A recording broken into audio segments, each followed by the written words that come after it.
The breathtaking story of Dune comes to its grand climax in Sandworms of Dune. Brian Herbert, the son of the original Dune creator, and his collaborator, Kevin J. Anderson, join us. Welcome, Brian. Welcome, Kevin. We're glad to be here.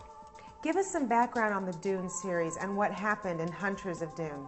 Well, my father, Frank Herbert, had an idea in the 1950s for this incredible science fiction series, and it was published to very little notice in 1965, but it's become a classic that will be read for hundreds of years. And Frank Herbert wrote 6 Dune novels, and his series kind of ended on a cliffhanger when he passed away. And Brian and I have picked up the candle and written some other Dune novels, and now Hunters of Dune and Sandworms of Dune are the chronological grand climax of this whole story, and it wraps up many of the threads that Frank Herbert left.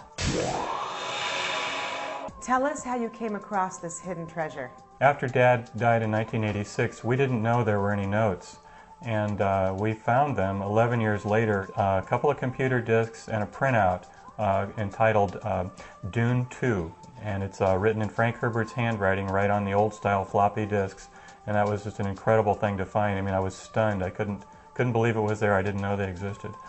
And since then, we found thousands of pages of his original notes of background. So we came up with boxes of material that Frank Herbert imagined for the Dune universe that has not been incorporated into other novels. The last Dune novel that he wrote was called Chapter House Dune, and it ends with the story unresolved, and the characters are lost on this gigantic ship out into an unknown universe. And we pick up those characters and follow along their story, as well as tying together many other things that were set up in other Dune novels.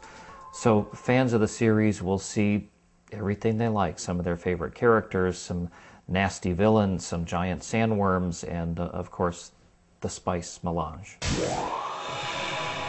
So in this 2-part series, you finally reveal the mysterious enemy only hinted at in previous books. The fans were waiting more than 2 decades to get the answer to this, and what we find out is there is a group of women called the Honored Matres who are very vicious and violent, and they're destroying many planets and chasing our characters. And we find out in Frank Herbert's last novel that they're actually on the run from something even worse. And now in Hunters of Dune and Sandworms of Dune, we reveal what that is. What's the significance of the title? Sandworms are practically the most famous part of the Dune universe. You have to have sandworms in a Dune novel. Well, the sandworm guarding the melange, the spice sands of the planet Dune, is like the ancient dragon guarding the treasure, the cave. So Dad has brought mythology forward and made it interesting. But it's ultimately about surviving in a hostile environment and adapting and having balance. How do you hope this book will be received by fans of the original series? Frank Herbert established like a 25,000-year history with this whole Chronicles, and Dune just seems like a universe full of possibilities, and we want to keep telling the stories. Tell us about your collaboration. Well, Kevin and I are taking this incredible journey across the universe, and it's a huge universe of the imagination.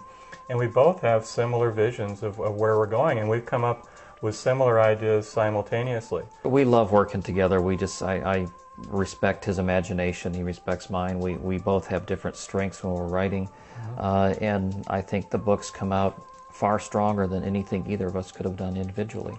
Thanks for joining us. Thank you, Marie. Thank you very much. Devoted fans of the Dune series will finally see the threads of different storylines come together in Sandworms of Dune.